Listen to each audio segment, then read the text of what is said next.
Security nanya sama Ferry, ada apa ini Pak? Dan saya lihat betul bagaimana Ferry mengatur body language-nya, bagaimana dia mengatur mimiknya. Dia bilang, saya nggak tahu apa-apa. Bukan saya. Disitulah saya shock. Disitulah saya sadar, ini bukan imam saya.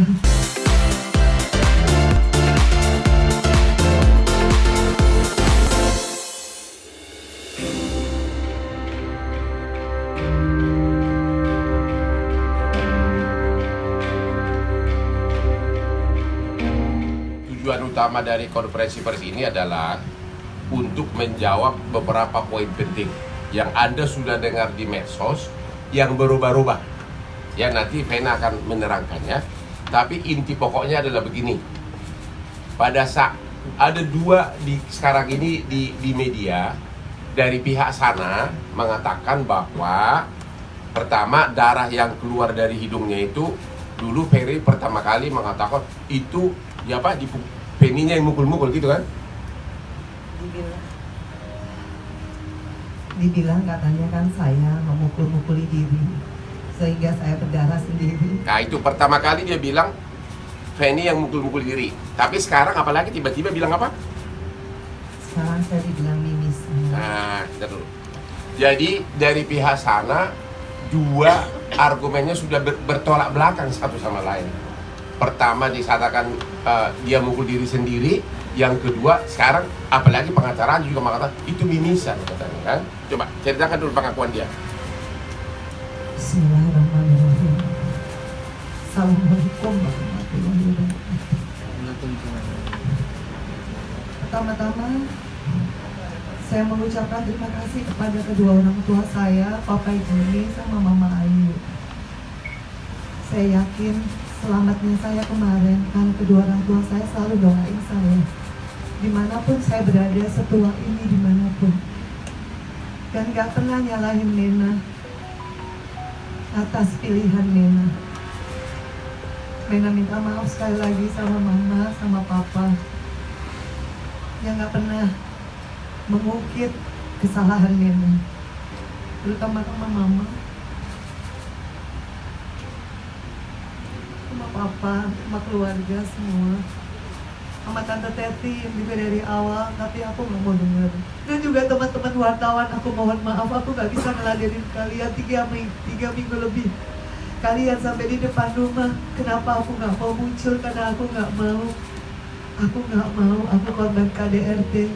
Tapi aku gak mau kalau aku sampai akhirnya membuka aib dan lain sebagainya. Tapi jujur di tanggal 8 Januari 2023, di jam kalau nggak salah jam 9, di saat Mbak Janitor datang sama satpam Hotel Grand Surya Kediri, pertama kali security nanya sama Ferry, ada apa ini Pak?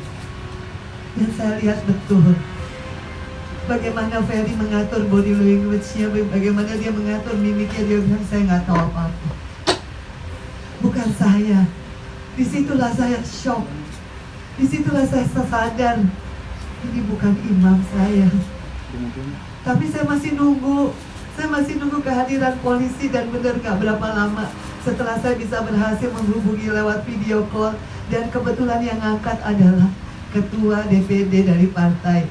Dia kaget, disangka saya kecelakaan. Saya bilang, saya bukan kecelakaan, saya disakitin sama suami saya, tolong saya. Akhirnya polisi datang sama Mas Didi namanya. Dia saya rasa orang kedua yang melihat saya berdarah-darah via video call. Karena begitu saya berhasil menghubungi Mas Didi, tidak ada penyerangan berikutnya karena live kan. Habis itu datanglah Pak Yanuar Intel dari Kapolresta Kediri, menanyakan kembali kepada Ferry, ada apa ini Pak? Itu di TKP, saya masih berdarah, darah masih ada di lantai, masih banyak orang dari Grand Surya Kediri.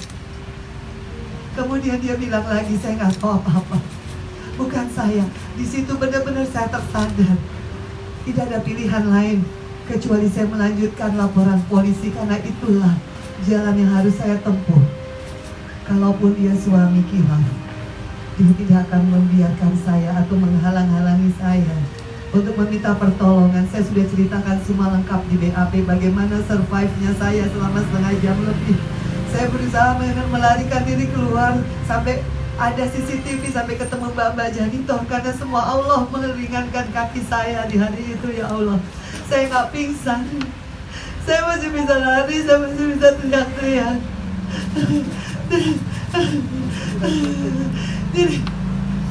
Di situ saya lihat, saya nggak ada pilihan lain kecuali ngelapor.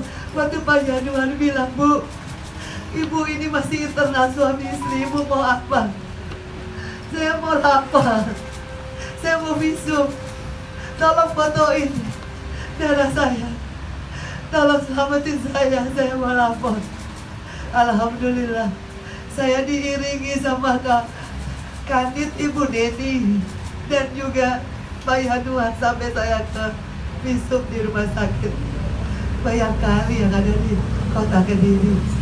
Saya bikin visum, habis itu saya harus bikin BAP sendiri, semua kata Allah.